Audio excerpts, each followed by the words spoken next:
Ini ada 3 poin. Caranya ke Jepang, sama biaya dan lewat mana jalurnya.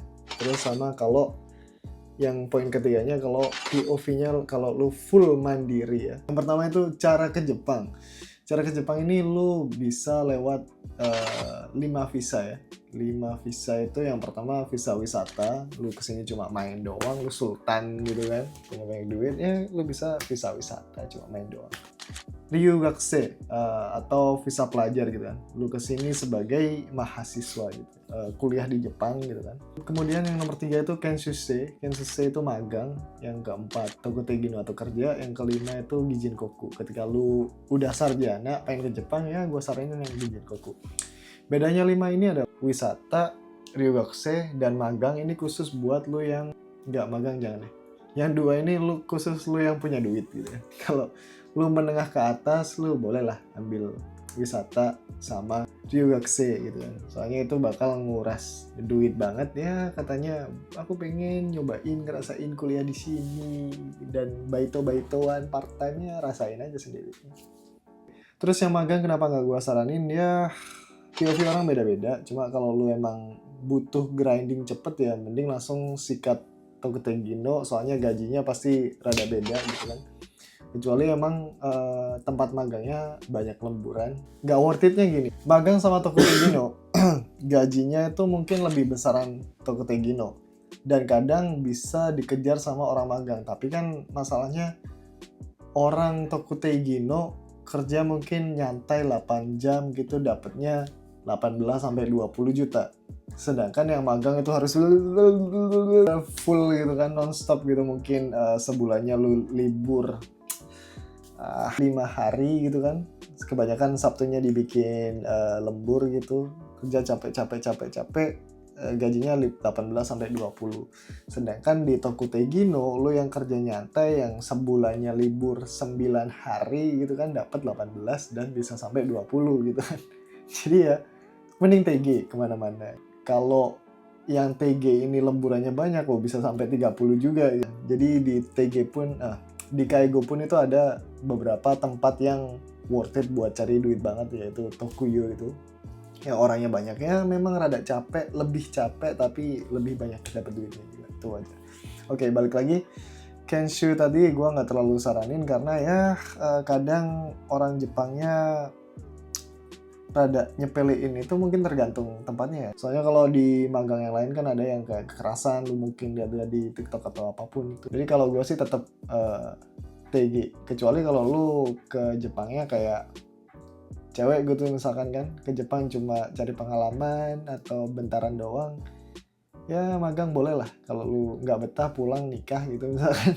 Cuma kalau tetap pengen bisa jajan gitu kan, pengen keliling-keliling ya sebenarnya kalau menengah ke atas itu fine-fine aja sih mau kerja magang juga masih bisa jajan.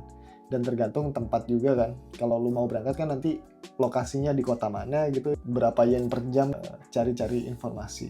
Ya cari yang paling cocok buat lu. Tapi kalau gua dan temen gua tadi udah ngasih info, ya paling bedanya di duit doang. Terus yang Gijinkoku ini apa? Gijinkoku ini lulusan sarjana buat teman-teman yang udah punya titel gitu kan, sarjana. Nggak tahu D3 itu bisa kali ya? Kayaknya bisa. D3 bisa mungkin. Kayaknya bisa. D3 lu coba aja cari kayak visa Gijinkoku. Ini benefitnya apa? Soalnya mungkin gaji magang, gaji TG, sama gaji Gijinkoku. Dan kalau sekalinya Gijinkoku itu lu bebas ngajak keluarga, bisa pulang pergi kapan aja dari Jepang gitu. Kalau Tokutei Gino mah bisa aja setahun pertama juga langsung pengen balik gitu, cuma duitnya sayang. Oke. Itu yang gue tahu.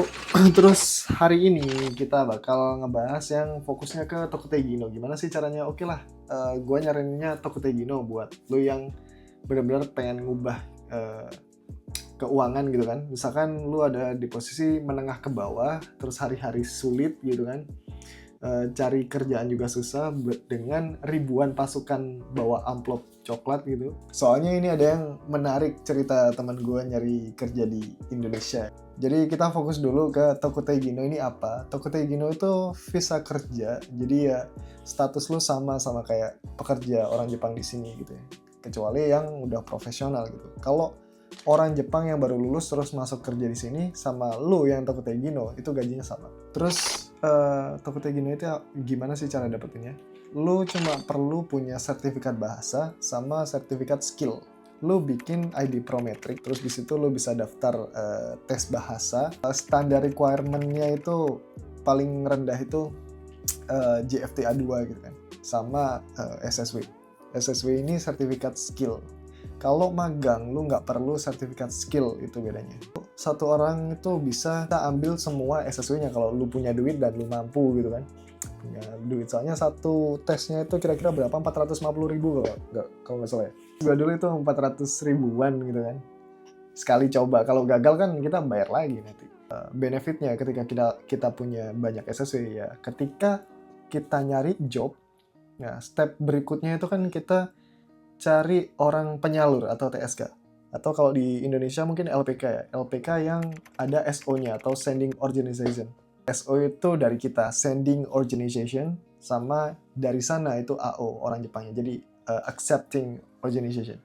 Jadi dari kita, LPK-nya itu ngirim SDM, sumber daya manusia. Nah, ini kerjasama sama pihak Kaisha Jepang yang punya channel perusahaan terus minta SDM gitu. Jadi beberapa perusahaan ngasih proposalnya ke AO, gua butuh nih orang luar negeri nih. Oke, AO-nya ini nembak ke SO-SO di negara-negara Asia seperti Indonesia gitu.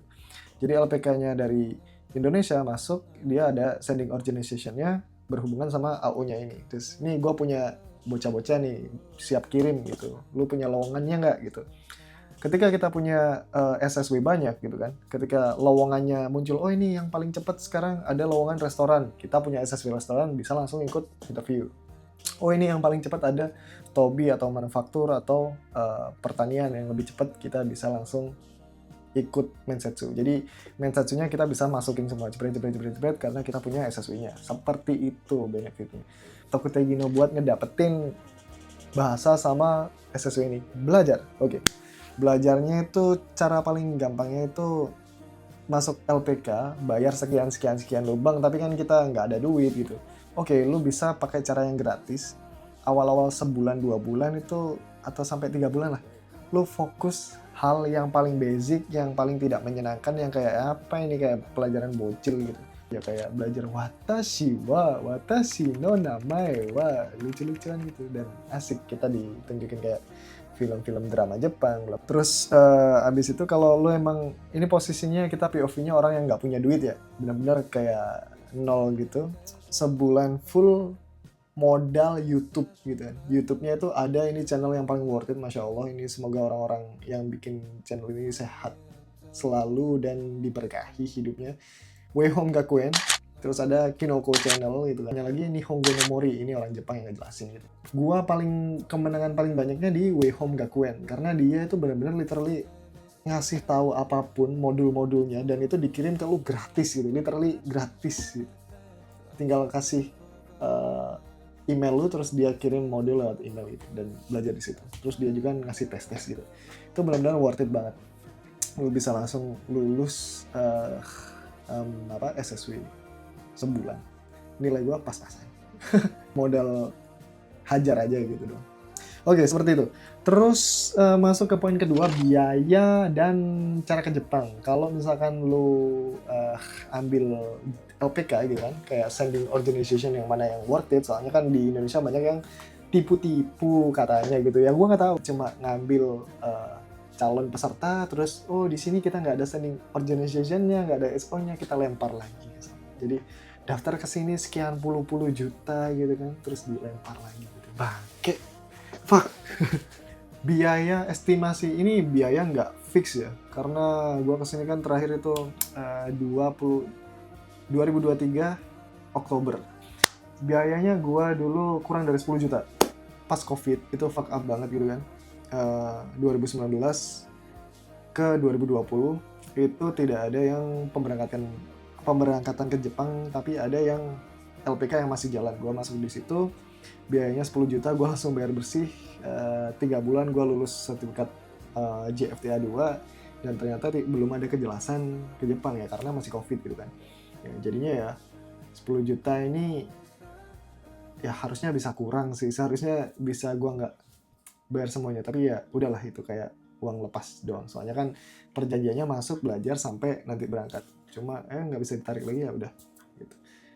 Tapi gue habis itu lulus, terus gue nyari kerjaan lain-lain, dagang bakso segala macem. Biaya dari JGEC, wah ini paling rekomendasi. Jadi JGEC ini literally kayak TSK aja, kayak SO aja. Jadi oke, lu bisa apa? Lu udah siap berangkat, oke, masuk ini. Jadi dia punya paket-paket tertentu. Jadi kalau lu dari nol banget, ada kelas yang dari 0 sampai N3 atau N5 sampai N4 sama SSW, baru lu bisa berangkat. Terus ada paket yang bahasa doang. Terus lu kalau punya sertifikat dua-duanya, lu bisa masuk ke paket yang terakhir itu kayak paket interview. Jadi matching job. Kalau misalkan matching job aja nggak bisa, karena semua yang masuk di JKC otomatis diseleksi dulu, difilter. Lu bener nggak jawabnya pas di interview kayak gimana? Soalnya kan kalau berangkat dari JKC dia bakal bawa nama kayak anak-anak dari JKC. Kalau misalkan nggak di lobby dulu cara ngejawabnya, nanti kan ketika pas matching job sama orang Jepang, lah jawabannya kok kayak gini, nggak sopan atau kayak gimana, kurang, berarti kualitas anak-anak JGC kayak kurang lah gitu, menurunkan kepercayaan. Makanya even lu udah punya 2 sertifikat, ya lu masuk ke pra interview itu sebenarnya buat safety aja sih, ya, safety di lu juga. Even lu misalkan udah pinter banget, cuma yang perlu disampaikan apa aja, ini aja, oh yang ini nggak usah gitu. Itu di situ, dan sistemnya dia juga gitu kan buat nyamanin. Biayanya juga sebenarnya apa ya, gue kalau ngitung-ngitung biaya gedungnya, sewa gedungnya, terus biaya kayak progresnya, kayak apa, ngurus-ngurus data-datanya segala macem, itu kayak anjing, ini cara ngegaji orang-orang kayak gini uang dari mana gitu kan. Maksudnya pegawainya juga ada, tapi yang diambil dari kita itu waktu gua itu 5 juta dong anjing, kayak 5 atau 6 gitu loh, kayak literally what the fuck, lu gimana cara ngegaji orang-orang ini, cara bayar gedungnya, cara bla bla bla gitu.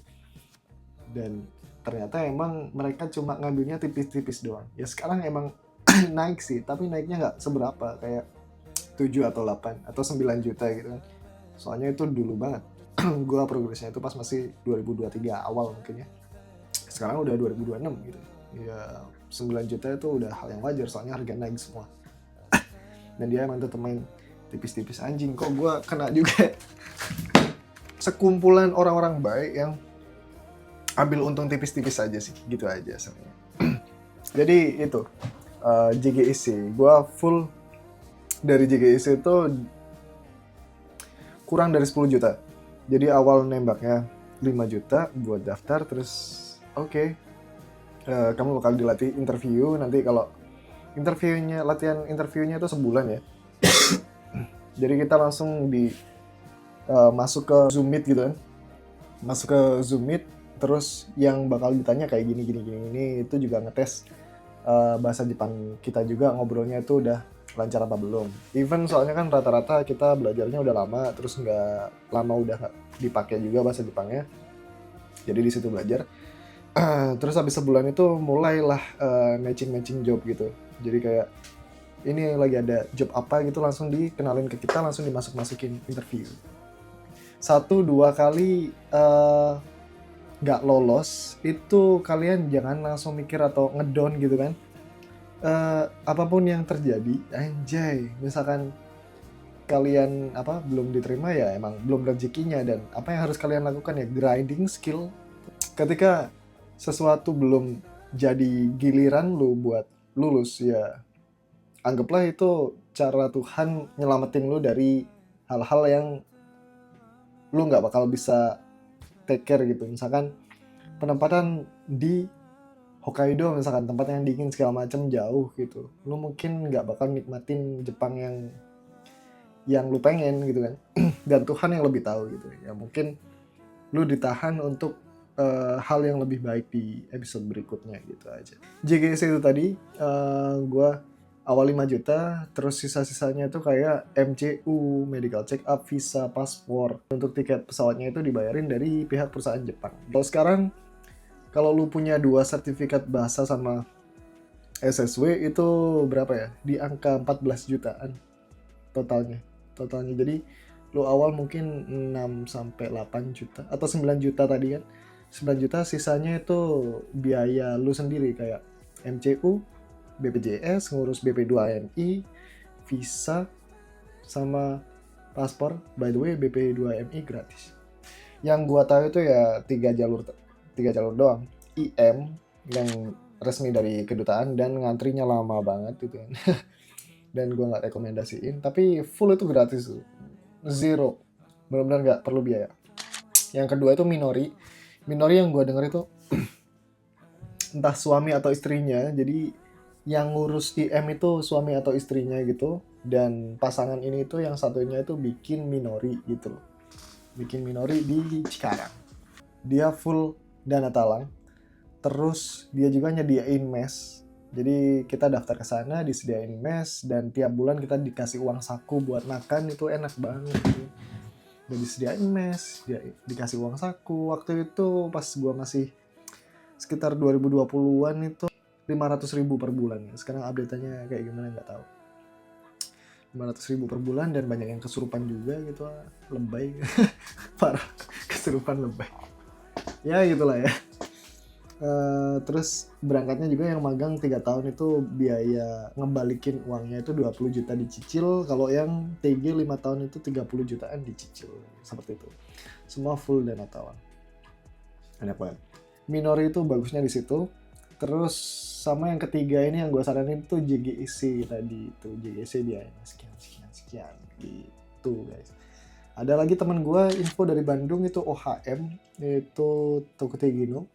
Biayanya 20 jutaan. Mirip-mirip pas gue lihat datanya itu mirip-mirip kayak JGEC. Cuma ada plus minusnya gitu loh. Kayak di OHM ini A-nya mahal tapi yang ininya murah. Kalau yang di JGEC ininya mahal, ininya murah. Kayak gitu-gitu. Jadi ya masih mirip-mirip. Cuma kenapa masih worth it JGEC? Soalnya setiap yang berangkat itu tiket pesawatnya full dari perusahaan Jepang. Kalau yang di OHM kadang kita perlu ngeluarin biaya tiket pesawat. Seperti itu. Nah, yang ketiga ini menarik. Oke, poin ketiga ini POV dari temen gue ini. Ini menarik. Ini full jalur mandiri. Ketika lu ada di posisi menengah ke bawah, oke lah, lu bisa grinding duit tipis-tipis buat ngejar SSW sama sertifikat bahasa gitu kan. 2 poin ini. Mungkin lu tembak satu aja SSW, misalkan lu cuma punya 450.000 atau 500 buat SSW, jeret lu dapet nih satu aja gitu kan. Yang paling worth it ya Kaigo. Kerjaannya pasti banyak gitu kan, pasti cepet kepanggilnya gitu kan. Terus sama bahasanya itu juga sekitar 250.000 kalau nggak salah sekarang ya mungkin uang segitulah.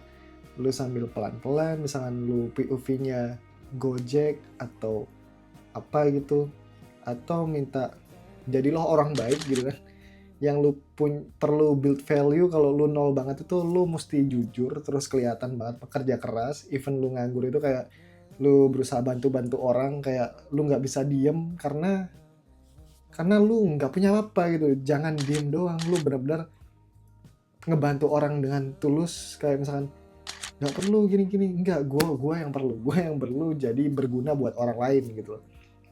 Jadi habis itu kan ningkatin value diri lu, kayak lu mulai bisa dipercaya, lu mulai bisa amanah. Pekerja keras itu bakal narik dunia buat ngarahin lu ke tempat-tempat yang menghasilkan lu uang gitu. Fondasi awalnya diri lu sama isi otak lu gitu kan. Belajar. Nah habis itu cara mandirinya gimana? Ini kayak teman gue ini POV-nya ini sebenarnya dia udah magang di Jepang 3 tahun, terus balik ke Indonesia, terus ke Jepang lagi, dan itu ceritanya bagus banget, menarik. Tapi sebentar, kita balik lagi ke POV orang yang mandiri tadi kan, yang benar-benar duitnya tipis banget. Kalau di Indonesia cari kerjaan itu sulit, dan memang sulit sih. Terus lo pengen ke luar negeri, Jepang itu menurut gue opsional aja, nggak jadi pilihan utama gitu. Bisa yang lain karena ekonominya juga inilah. Cuma kalau lo yang dari full nol tadi, yang nggak terlalu punya banyak duit, terus pengen ke Jepang, ya tadi lo usaha buat dapetin 2 sertifikat tadi, terus lu buka Facebook di Tokutei Gino Indonesia ya.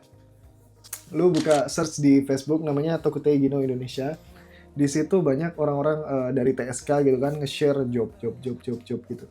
Untuk posisi yang lu nggak punya privilege, nggak punya duit, terus serba kekurangan gitu kan, tapi lu udah grinding maksimal buat ningkatin level lu gitu kan, pengetahuan lu, terus lu akhirnya dapat 2 sertifikat ini. Kalau yang belum ya tadi lu grinding diri lu dulu. Kalau udah dapat sertifikat 2 ini, lu harus belajar ngobrol gitu kan, buat latihan mindset. Soalnya ini full mandiri kita. Caranya gimana ya? Caranya lu bisa pakai aplikasi kayak yang gua saranin di awal itu, mungkin Omi TV Jepang, cuma mungkin kadang tiap swipe lu nggak bakal nemu orang Jepang dan sulit. Kalau orang-orang Indonesia yang di Jepang, lu bisa coba ngobrol-ngobrol, kali aja dapet senpai Jepang. Terus yang nomor 2 Halotalk, di situ lu bisa belajar ngobrol Jepang, terus kayak coba bang, gue pengen interview dong, coba nanya-nanya, terus gue mau jawab gitu, kayak gini udah bener apa belum gitu. Habis itu coba di Y gitu, Y apps, lu bisa ngobrol bahasa Jepang, latih. Kalau udah yakin, udah pede sama bahasa Jepang lu nanti cari job sendiri di Tokutei Gino Indonesia. Terus di situ TSK-nya juga masih orang Indo gitu kan, memperkenalkan jobnya adanya ini, terus jadwal interviewnya segini, terus dokumen-dokumen yang dibutuhkan gitu kan. Habis itu lo langsung interview mandiri bersama langsung orang Jepangnya langsung. Kalau udah tanda tangan kontrak ya udah tinggal berangkat. Dan lu perlu sampein juga kayak misalnya kebutuhan yang lu perlukan apa gitu kan. Jadi selama interview pun lu juga boleh nanya-nanya gaji atau bonus atau shift malam gitu kan, lemburan, terus sama kayak biaya tiket pesawat itu apakah dari perusahaan. Tapi biaya tiket pesawat ini mending lu tanyain dulu ke TSK-nya, jangan langsung ke orang Jepangnya. Ya kali aja kalau yang black company kan bisa dimanfaatin. Ya, segitu aja untuk POV jalur mandirinya. Terus sekarang gue coba kasih tahu POV dari teman gue, soalnya ini menarik banget. Dia dulu itu ke Jepang, magang 3 tahun bidang manufaktur. Kalau lu posisinya kayak temen gue, udah pernah magang ke Jepang terus balik ke Indonesia, pengen ke Jepang lagi gitu kan, itu bisa pakai cara kayak dia. Jadi lu yang magang dari Jepang, lu kan dapat sertifikat Senmonkyu gitu kan, misalnya manufaktur atau bidang apapun, lu dapat sertifikat ini udah kayak kelas SSW gitu kan, lu udah pernah kerja skill di bidang apa gitu kan. Bisa cari LPK atau cari di Facebook kayak tadi gitu kan, lewat jalur mandiri lu udah bisa ngobrol Jepang. Terus pas ngobrol interviewnya kan, oh saya udah pernah kerja di Jepang 3 tahun di kota ini bla bla bla, itu bakal lebih relate gitu. Dan lu nggak perlu biaya-biaya tambahan. Cuman pada dasarnya tuh bisa nol. Bisa nol? Iya. Wah. Jadi kalau lu mandiri lewat TSK yang di Facebook itu lu bisa nol biayanya. Kayak nol itu dalam artian nggak benar-benar nol ya. Nolnya itu kalau ke TSK-nya. Cuma lu sendiri ya usaha kayak memperbarui paspor atau visa. Paspor diperbarui ya? Paspor tergantung masa berlaku. Iya, soalnya kan betul. Kalau yang udah 3 tahun kesini terus mau berangkat lagi kan diperbarui kalau nggak salah. No, lupa. Bukan lupa sih, gue nggak pernah magang balik lagi. Jadi mungkin biaya-biaya seperti itu ya, kayak MCU segala macam itu dari kita sendiri. Dan ambilnya bisa TG dan lain-lain gitu. Ya kalau 2 sertifikat tadi ya TG gitu. Jadi kayak gitu ya, kita udah ngebahas kayak cara ke Jepangnya, terus pakai visa apa aja, terus sama estimasi biaya, terus ke Jepangnya itu pakai LPK mana aja, terus kalau cara mandirinya itu seperti apa gitu kan. Kalau memang ada yang kurang jelas, lu bisa nanya di komen. Kalau lu sendiri gimana? Ini gue coba nanya POV teman gue ya. Dia kan udah kerja di Jepang 3 tahun. Di mana itu, Shinkansen? Di pabrik kereta. Lo ngapain di situ? Di bagian perakitan.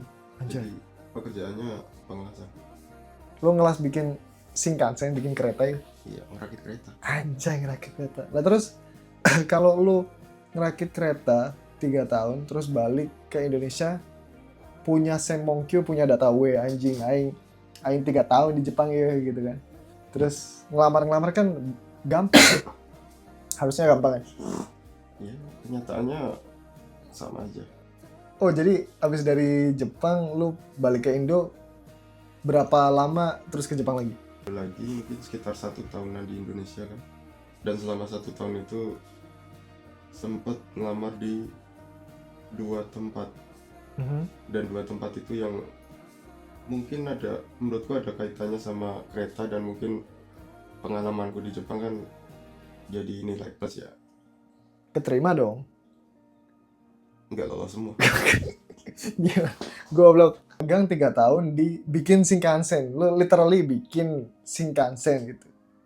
Ke Indonesia ngelamar di 2 tempat yang masih ada kaitannya kereta ya.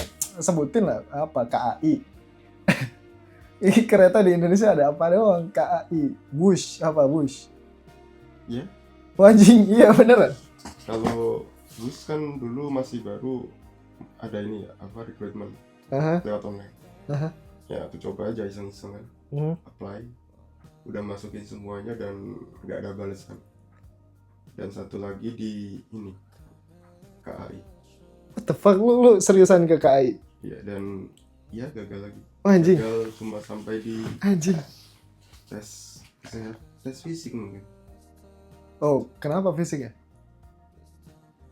Waktu tes sih nggak diberi. Kalau di sana kan semisal kalau pas tes fisik mungkin giginya ada yang bermasalah, itu kan bisa langsung dibilangin giginya gini terus nggak bisa lanjut tes. Ya, tapi aku tuh sampai tes fisik yang terakhir kayaknya lolos semua, tinggal nunggu pengumuman, dan iya, pengumuman hasilnya nggak lolos. Tapi nggak lolosnya karena apa nggak tahu? Karena apa nggak tahu. Soalnya udah ikutin semua. Anjing ini baru ini. Jadi wah, buat kalian yang abis magang dari Jepang ya, jangan besar kepala dulu gitu. Ini teman gua di Jepang 3 tahun POV bikin Shinkansen, literally bikin Shinkansen. Balik ke Indonesia, ngelamar ke KAI, gagal Jok. Anjing. Tapi ini serius lu kayak ngarang gitu kayak? Ya kalau masalah percaya nggak percaya ya terserah ya. Anjir. Cuman emang susah. KAI Wi. Kalau misalkan teman gua nonton, dia di KAI juga. tapi lu misalkan balik ke Indonesia, kalau teman gua nonton misalkan, mana sini orangnya di Jakarta misalnya kan, di promotin lagi gitu, lu mau nggak? Atau lu lebih enak di Jepang? Mungkin mikir lagi ya. Soalnya lagi pula udah umur juga kan. Ayo sih. Kalau pakai orang dalam kan ya ada bedanya sama yang sebelumnya. Wah, morality. Jadi enggak lah. Di sini aja. Ini orang-orang yang dari nol itu biasanya moralnya tinggi. Enggak tentu sih. Ada yang dari nol terus ngerasain Anda akan lebih jahat dari saya. Itu si Piccolo hitam gitu ya. Piccolo hitam. Jadi memang rada kacau ya nyari kerja di Indonesia ya. Nyari kerja nggak dapat. Tadi kan 2 itu setahun nggak dapat kerja, terus dia ke Jepang lagi akhirnya, dan ambilnya di mana? Facebook. Itu habis berapa? Kan kata lu nggak bayar, TSK-nya 0. Untuk tiket pesawat masih modal sendiri. Itu dong. Berapa tiket pesawat? Tergantung. Mau ambil yang mahal atau yang. Tapi lu kayak ditarget lah, lu harus datang nyampe Jepang hari ini tanggal segini. Oh, sebisa lu kalau udah nyampe sini kabarin gitu. Bisa mungkin. Ya selama COE udah turun, kita udah bisa berangkat. Selama COE udah turun, oke. Itu yang paling lama. Banyak orang yang ketika nunggu COE atau drama ke Jepang ini banyak banget pasti. Orang-orang yang mau ke Jepang itu udah lulus terus udah keluar ke tetangga, gua mau ke Jepang. Tapi nggak berangkat, mana katanya ke Jepang gitu. Soalnya prosesnya tidak semulus itu kadang gitu kan, penuh banyak drama gitu. Tapi kalian nggak usah nyerah gitu kan. Apalagi yang habis kayak medical yang harusnya di klinik ini oke, di klinik ini nggak, ngulang lagi gitu. Ada aja kayak gitu. Terus ada yang COE-nya beneran turun apa enggak gitu, nungguin udah 6 bulan katanya, estimasi 6 bulan cuma nggak turun-turun. Ada juga yang kayak gitu. Sebenarnya apapun yang kalian, kalau mode nunggu itu kan kata hadis kan, orang itu kadang lupa dengan dua kenikmatan sehat sama kenikmatan waktu luang gitu kan. Jadi ya lo harus bersyukur kalau lo pas lagi sehat, terus lo lagi ada waktu luang, yaitu isi sama tetap grinding skill gitu. Mungkin lo disuruh nunggu sedikit lebih lama karena Tuhan pengen lu coba up dikit lagi bahasa Jepang. Nanti lu pas ditaruh di sini jadi yang paling wah. Terus perusahaan seneng sama lu, sama kinerja lu, dikasih kepercayaan lebih atau bonus segala macam. Itu bakal lebih baik daripada menggerutu gitu kan, anjir gitu, kenapa aing nggak berangkat gitu. Daripada kayak gitu mending fokus saja sama ini, bisa dibilang.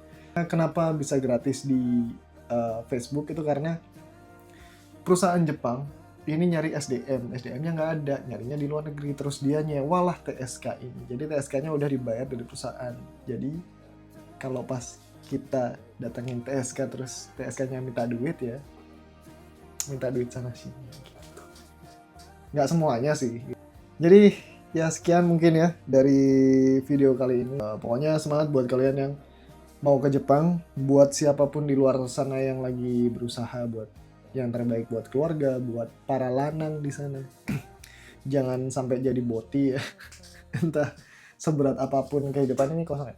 Apapun kehidupan jangan sampai jadi boti dan menyerah jadi pria. Ya, segitu aja video kali ini. Semoga bermanfaat ya, dan thank you masukan-masukannya, gue bakal upgrade lagi. Lebih baik lagi. Okay. So, don't forget to stay alive, be happy, and believe in yourself. Bye.